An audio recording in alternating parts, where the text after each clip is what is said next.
아멘.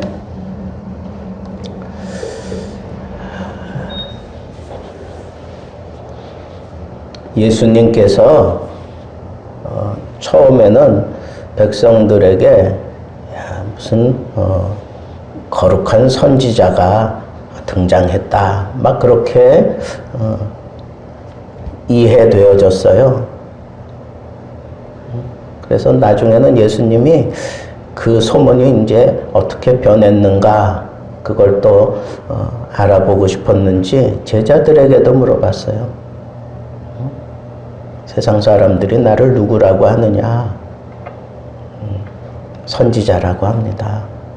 예레미야라고 합니다. 엘리야라고 합니다.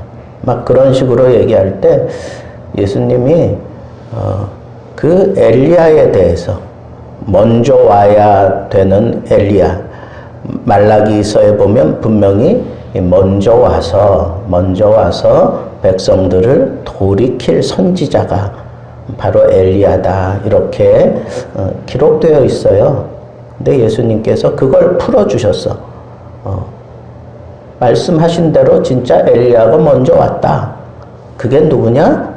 바로 이 세례 요한이다. 예수님이 친히 말씀을 그렇게 풀어주셨어요. 기억나세요? 성경에 그렇게 풀어주셨단 말이에요. 저는 생각했어요. 성탄절기에 이제 성탄을 앞두고 성경에서 왜 이 세례 요한 문제를 이렇게 소상하게 적어 놨을까? 예수님보다 6개월 먼저 왔잖아요. 그죠? 근데 그 6개월 먼저 온 세례 요한은 정말 하나님의 특별한 은혜로 오게 됐어요. 그 아버지 사가랴, 엄마 엘리사벳이 나이가 많아졌어요. 근데 이미 단산됐어요. 아이 낳을 수 있는 그런 상황이 아닌 거예요. 근데 갑자기 이렇게 사가랴가 이 반차를 따라, 그러니까 이 제사장 역할을 하는 것도, 그러니까 대제사장 역할을 하고 이러는 것도 이렇게 순번이 정해져 있어요. 지파별로 또 이렇게 순번이 정해져 있어서 그 순번을 따라 이번에 사가랴가 가서 그 사역을 감당하고 있을 때에 가브리엘이 나타나서 이 사가랴에게 기쁨의 소식을 전했어요. 무슨 기쁨의 소식? 너 아들 낳을 거야. 이름을 요한이라고 해라. 그런데 나중에 이 사가랴가 아니 우리는 늙었는데 어떻게 그런 일이 우리 가운데 일어날 수 있겠습니까? 라고 그렇게 의아해해요. 그랬더니 가브리엘이 뭐라 그래요? 나는 하나님 앞에 서 있는 가브리엘이라. 나는 하나님이 말씀하신 것을 그대로 너한테 전하러 왔다. 그러니까 하나님이 자기에게 명령한 걸 전했는데 너는 지금 네 입장을 표명하면서 믿지 않겠다고 하는, 의심든다고 하는 그런 표현을 했으니까 너는 이 일이 반드시 이루어질 것인데 그 일이 이루어질 때까지 너는 말 못하는 사람이 될 것이다. 그래가지고 입을 봉했어요. 저는 참 두렵다 하는 생각도 들었어요. 어떤 때는 제 마음속에 여러분들을 향하여 이 말씀이 좀 부담이 될지라도 내가 이걸 해야 되겠다 하는 그런 생각이 들 때가 있는데 막상 이렇게 설교를 앞에 두고 또 한번 이렇게 생각해 보면 이거 이 설교 듣다가 상처 입으면 어떡하지? 아직 믿음이 단단하지 못한데 괜히 시험 들면 어떡하지? 막 이런 생각이 들면 슬그머니 내려놓을 때도 있어. 근데 그래서는 안 되겠다 싶어. 앞으로는 그러지 않을 거예요. 하나님이 제게 주신 말씀, 성령께서 나에게 깨달음을 주신 말씀은 제가 여러분들에게 그냥 직설적으로 선포하려고 해요. 그게 여러분들을 위한 거고 제가 살 길이에요. 아니 목사는 이 전하는데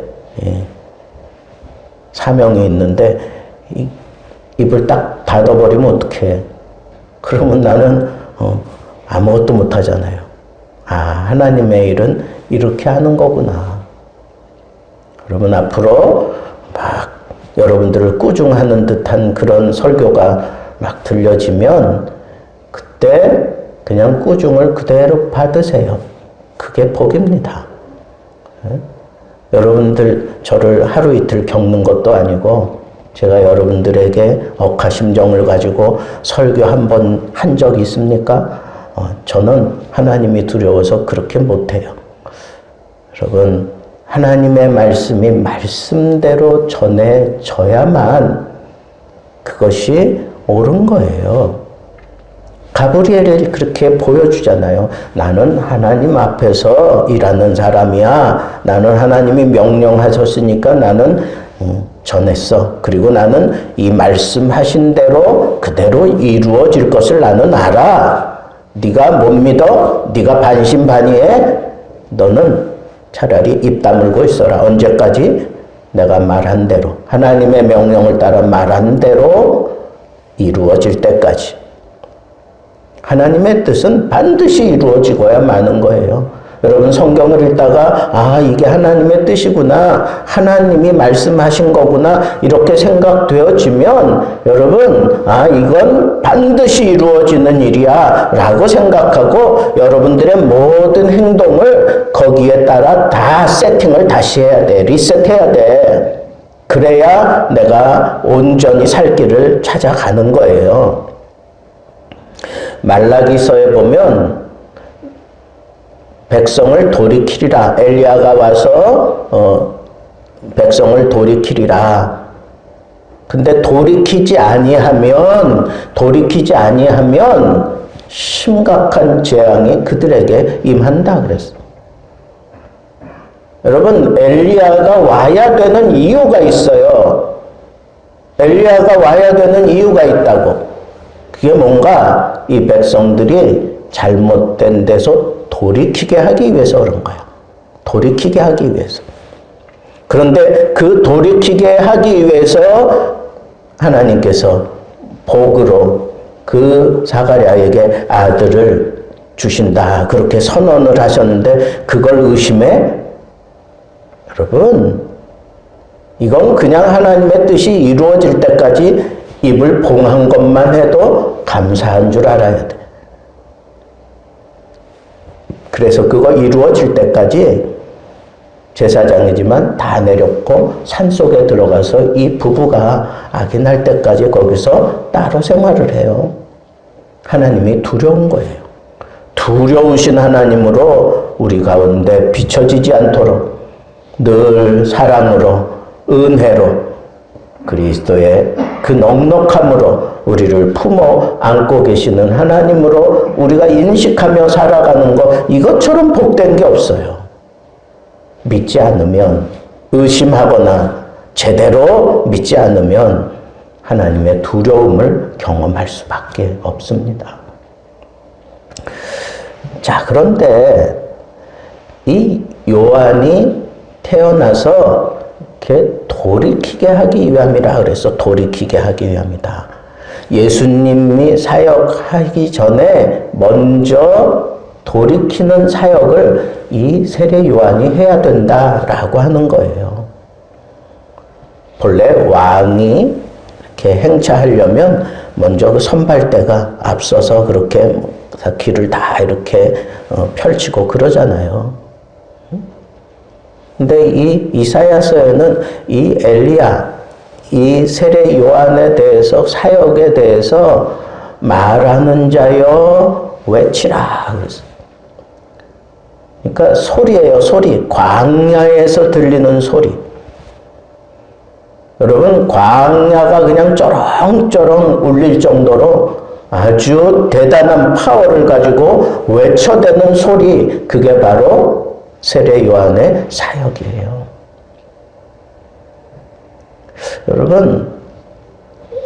여러분들이 지금 이런 삶을 살아가야 되는 거예요. 우리 주님이 다시 오실 날이 바로 코앞에 다가왔는데 우리도 이 세례 요한처럼 주님 오실 날을 기대하며 사는 우리들이 또 주님의 말씀을 증거해야 되는 그런 선지자적인 그런 책임을 담당하고 있는 우리들이 외쳐야 된단 말이에요. 외쳐야 되는 거예요. 이 외침을 듣고 시들어가던 꽃이 피어나고 저 다 망가져가던 광야에서 꽃이 피고 거기서 다시 생명의 역사가 일어난다 그랬어요. 말하는 자의 소리요. 말하는 자의 소리요. 에스겔도 그런 환상을 봤잖아요. 다 썩어가지고 뼈만 남아있는 그 군대와 같은 그 시체더미, 그냥 뼈만 있어. 근데 거기에 대고 뭐라 그래요? 대언하라 그랬어. 하나님의 말씀을 대언하라. 그랬더니 진짜 대언하니까 어떻게 했어요? 이 뼈들이 서로 맞춰지고 그 위에 힘줄이 생기고 뭐 살이 생기고 거기에 성령의 바람이 불어대니까 살아있는 군대가 일어나잖아. 여러분, 우리 주님 오실 날 고대하며 살아가는 우리들은 어떤 책임이 있나? 돌이키는 책임이 있어요.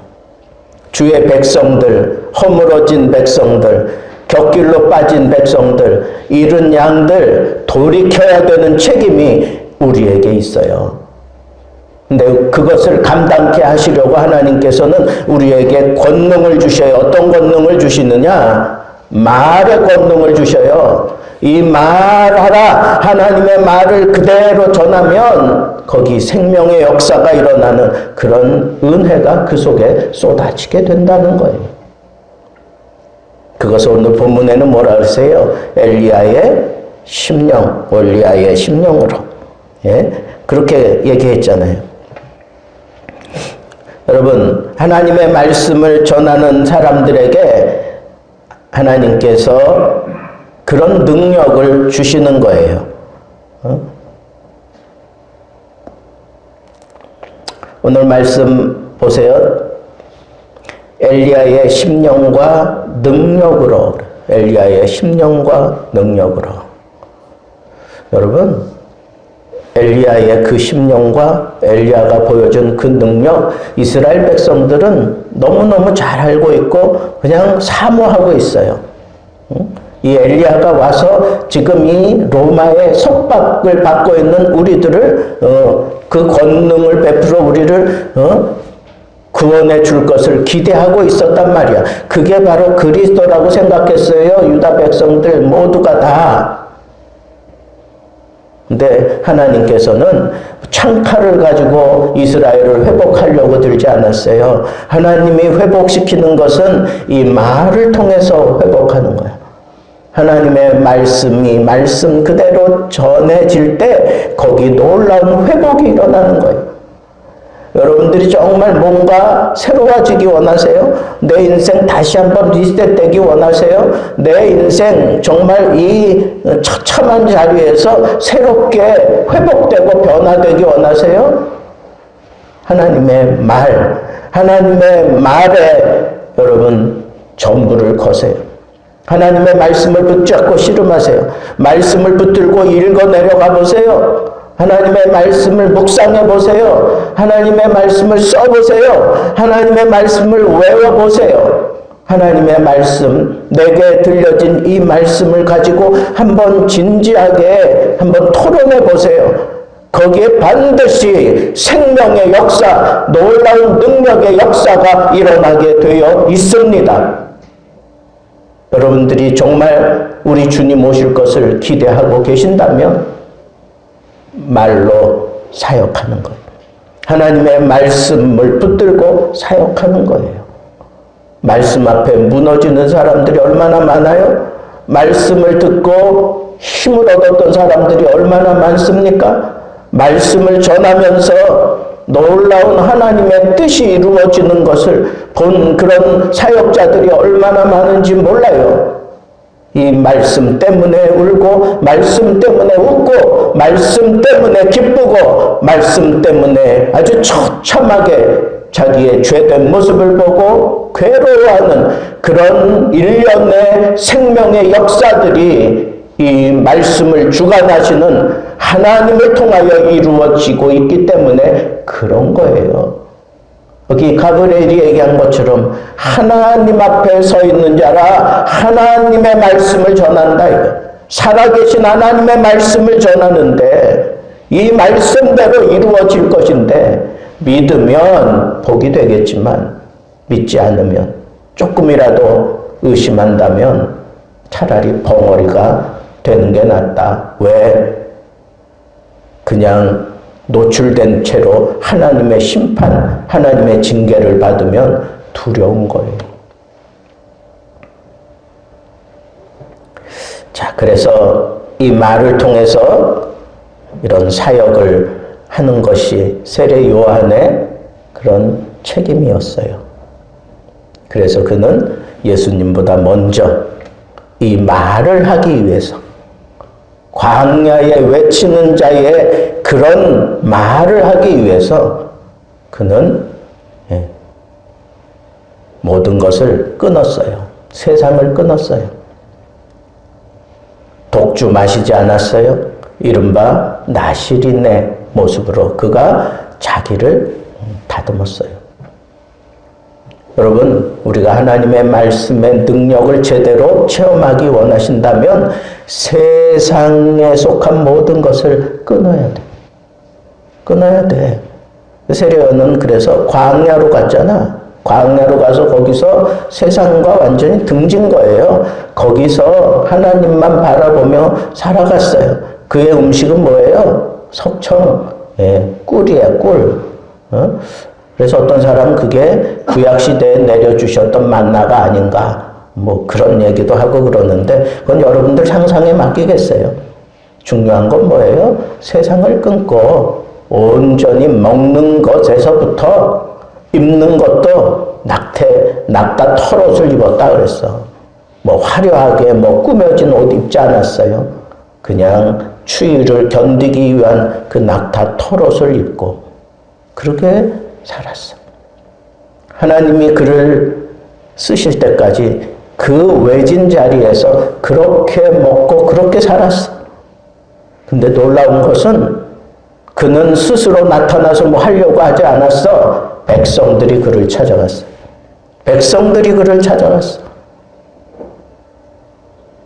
그 무리가 많아지니까 바리새인들도 오고 뭐 세리도 오고 막 그러니까 막 의분을 막 표출하잖아요. 이 독사의 자식들아, 내가 언제 너희에게 이렇게 나오라고 했느냐.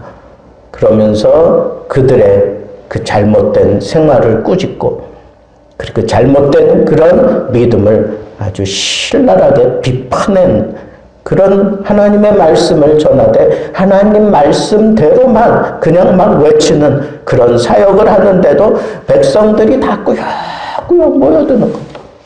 저마다 다 마음속에 그 잘못된 거, 죄 지은 거, 괴로운 거 안고 오는 거예요. 부자도 오고 권력 있는 자도 오고 모든 사람들이 이 세례 요한을 하나님의 선지자로 인정을 했다고요.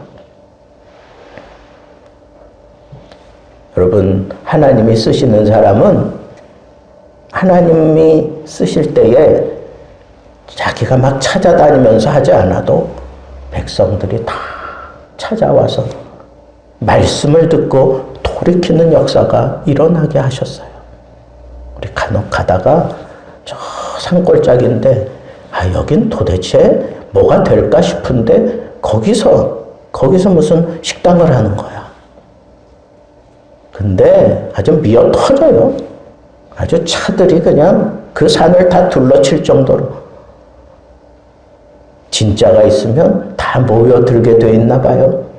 여러분들도 이왕 하나님의 백성으로 살되 하나님의 선지자로 살아야 되는 그런 하나님의 그런 신분을 가진 사람이라면 진짜가 되세요. 그래서 하나님의 말씀을 전할 때 사람들이 그 말씀을 듣고 돌이키는 놀라운 역사가 여러분들을 통해서 일어나기를 바랍니다. 세상을 끊어야 돼요. 그리고 거기 보니까 세상을 끊을 뿐 아니라 주 앞에 큰 자가 된다 그랬어. 이건 예수님께서 그를 크게 만들어 주신다는 거예요. 직접 뭐 예수님께 가서 배우지도 않았는데 어떻게 그런 일이 일어나나. 근데 우리 주님이 그를 향하여 이 세상에 낳은 여자가 낳은 자보다 이보다 더 큰 자가 없다 그랬어. 네? 말씀대로 그대로 예수님이 그렇게 하나하나 짚어가면서 그렇게 말씀하시는 걸 보면 참 신비로워요. 신비로워. 주 앞에 큰 자가 되면 여러분, 우리는 주 앞에서 큰 자가 돼야지 세상에서 큰 자가 되지 마세요. 세상에서 큰 자가 되려고 목표를 삼고 살아가니까 처음에는 좋은 뜻을 가지고 가다가도 자꾸 무너지고 거기서 다 그냥 헤어나오지 못하는 거예요. 자꾸 변질되는 거예요. 주 앞에서 사세요. 내가 정말 주의 뜻을 선포하는 사람이 되려고 하면 주 앞에서 큰 자가 되세요. 예수님이 인정해 주시는 그런 큰 자가 되세요. 내가 스스로 큰 자가 되려고 하지 마세요. 세상에서 내가 다른 사람들보다 더 월등해지려고 거기에 목표를 삼고 살지 마세요. 그냥 주 앞에서 하나님 앞에 내가 살아가면 하나님이 그렇게 큰 자로 만들어 주셔요. 큰 자로 만들어 주신다고. 여기 보니까 엘리야의 심령과 능력으로 사역하게 한다 그랬어요. 엘리야의 심정과 능력으로. 여러분, 엘리야의 심정은 한마디로 얘기하면 이 백성들이 하나님의 뜻대로 살면 좋고 살지 못하면 막 그냥 칼 나간다, 총 나간다, 계속 그냥 심각하게 쑤셔대는 게 그게 엘리야의 심정이에요. 그게 엘리야의 심정이에요. 하나님의 뜻 거기에다가 다 맞춰놓고 그대로 살면 좋고 그대로 살지 못하면 하나님의 심판 그런 눈을 가지고 대하는 게 그게 엘리야의 심정이에요. 어쩌면 이 엘리야는 다른 사람들과 이렇게 소통이 잘 안 되는 사람이었을런지도 모르겠어요.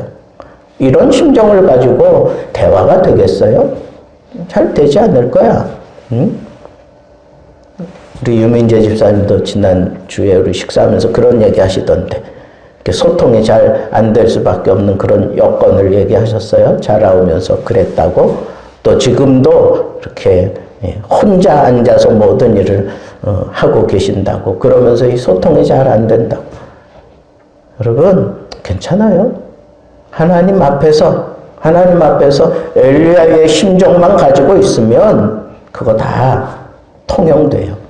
걱정할 거 하나도 없어요. 다 통용이 돼. 근데 중요한 건 그 심정만 가지고 있으면 안 돼. 그 심정만 가지고 있으면 사람들이 다 등 돌려. 근데 그에게 능력이 있잖아요. 그러면 사람들이 괴로워하면서도 그 주변을 떠나지 못해. 왜? 거기에 능력이 있는데. 그러니까 이 두 가지를 우리는 항상 생각해야 돼요. 엘리야의 심정과 능력. 이 두 가지를 하나님 앞에 구하세요. 내가 하나님의 뜻을 제대로 선포하기 위해서 이 심정도 필요하지만 능력도 필요합니다. 하나님 나에게 능력을 주옵소서. 기도할 때 사람들이 다 무너지게 할 수 있는 그런 능력이 필요합니다. 내가 찬양할 때 사람들이 훌쩍거리며 눈물을 흘릴 수 있는 그런 능력이 필요합니다. 사람들의 마음을 파고 들어갈 수 있는 이런 말이 필요한데 이거 능력 있는 말이니 하나님 나에게 말의 능력을 허락해 주옵소서. 능력이 필요해요. 능력이 필요하다고. 여러분 엘리야의 심정과 능력으로 여러분들이 예수님 다시 오실 이때를 우리가 살아가고 있는데 이때 정말 심정과 능력을 가지고 이 사명을 제대로 잘 감당하는 사람 되기를 바랍니다. 이것처럼 참 소중한 게 없어. 그런데 그게 내가 계획하고 내가 뭐 그렇게 꿈을 가진다고 되는 게 아니야. 여기 보니까 이 세례요한은 모태로부터 성령의 충만함을 입었다 그랬어. 엘리야가 어떻게 이렇게 우리가 좀처럼 할 수 없는 그런 일들을 감당할 수 있었을까? 그가 인기가 막 치솟고 있을 때 예수 그리스도를 향하여 나는 그의 신들매를 풀기도 감당치 못하겠노라. 그는 흥하여야 하고 나는 쇠하여야 하리라. 이건 참 인간으로서 이런 고백한다는 게 이게 인기리에 막 그냥 뭐 백성들 마음을 헤집고 다니고 있을 때 이런 고백을 한다는 거 이건 보통이 아닙니다. 이건 좀처럼 될 수 없는 일이에요. 근데 그렇게 될 수 있었던 이유가 뭐냐? 그 배경이 뭐냐? 바로 여기 있어요. 성령 충만함이야. 성령 충만하면 돼요. 성령 충만하면 배신하지 않아. 성령 충만하면 무너지지 않아. 성령 충만하면 하나님의 뜻대로만 살아갈 수 있어요. 여러분, 주님 오실 날 기대하며 우리가 성탄, 예수 그리스도께서 탄생하신 그 목적과 그 의미를 우리가 되새김질하면서 내가 해야 되는 일이 뭔가 세례 요한을 통해서 찾으라고 제가 이 말씀 전했어요. 여러분, 이 말씀 꼭 부여잡고 하나님, 나도 우리 주님 오실 때 기쁨으로 주님을 만날 수 있도록 나도 이 세례 요한이 행했던 이 사역 내가 제대로 감당하기 원합니다. 나에게 엘리야의 심정과 능력을 허락해 주시고 내가 세상을 끊고 나시린처럼 구별된 모습으로 살아가게 하시고 내가 이 백성들을, 하나님의 나라 백성들을 위하여 그 마음을 돌이키는, 그 생활을 돌이키는 그런 사역을 내가 감당하기 원하는데 하나님, 내 힘으로 안 되고 내 능으로 안 되는 것 여호와의 신으로 말미암아 감당케 하신다고 하셨사오니 오 주여, 나에게 성령으로 충만하게 하셔서 이 사역 잘 감당하며 살다가 우리 주님 오실 때 기쁨으로 맞이하고 우리 함께 천국에서 이 기쁨을 나눌 수 있는 하나님의 사람으로 살게 하옵소서. 이것이 여러분들의 하루하루의 기도가 되기를 우리 주님의 이름으로 축복합니다.